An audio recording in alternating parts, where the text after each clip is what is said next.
در ادامه سفر کاری رئیس ولایت ختلان دولتعلی سعید به شهر و ناحیه‌های منطقه کلوب در جماعت دهات زیرکی از نشونما و کارکرد بین قطارهای پخته در جمعیت دارای مسئولیت محدود پخته کلوب دیدن کرده جهت آبمانی سری وقتی با زرخیمیکات‌ها تامین نمودن نهالان پخته و کارکرد بین قطارها شانه زدن و یگانه کردن نهالان پخته به کشاورزان توصیه‌های سودمند داده علاوه داشتند که در نتیجه کارکرد درست زمین دهقانان می‌توانند حاصل خوبی پخته به دست بیارند.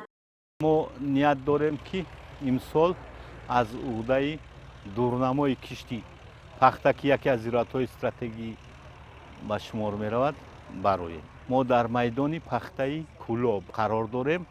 و نمای پخته منمی سبزی‌شینی‌ها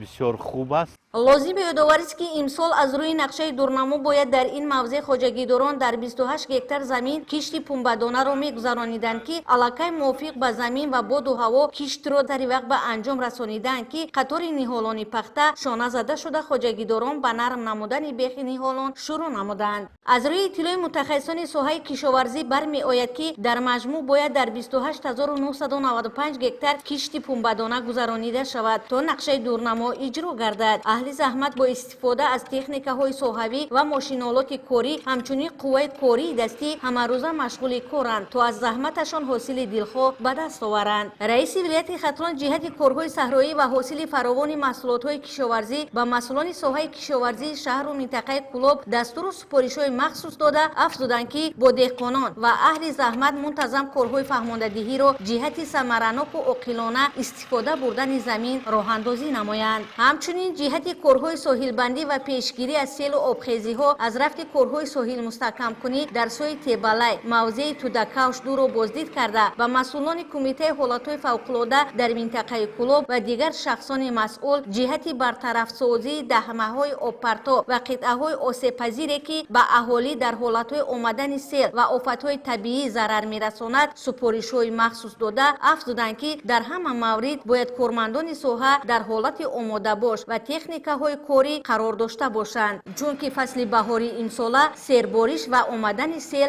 از احتمال دور نیست. در جماعت دهات کلوب از رفت کارهای ساختمانی خوابگاه مکتب اینترنتی یاری رسانی رقم 1 برای 170 نفر کودکان امکانیتشان محدود ساخته شده استاده است دیده نموده به کارهای ساختمانی و تعمیر و ترمیم آن بهای بلند دادند. همچنین افزودند که بهر چنین طبقه جامعه از جانب دولت و حکومت جمهوری تاجیکستان مخصوصا پیشوای ملت پرزیدنت جمهوری تاجیکستان محترم امامعلی رحمان همیشه توجه و دستگیری ها کرده می شود تا که کودکان امکانیت محدود داشته خط و سواد آموزند و به شرایط های سازگار تامین باشند. در شهر کلوب از رفت کارهای تعمیری ورزشگاه مرکزی شهر دیدن کرده اوید به تعمیر و تجدید ورزشگاه با مسئولان دستور و سپارش های مخصوص داده افزودند که عین حال که موسم بازی های ورزشی تابستانه فرا رسیده است در مدت کوتاه باید ورزشگاه از تعمیر جاری و خوش صفت برآورده شود. خیرنسا مرادزاده محمدی میرزا، شهر کلوب، اخبار.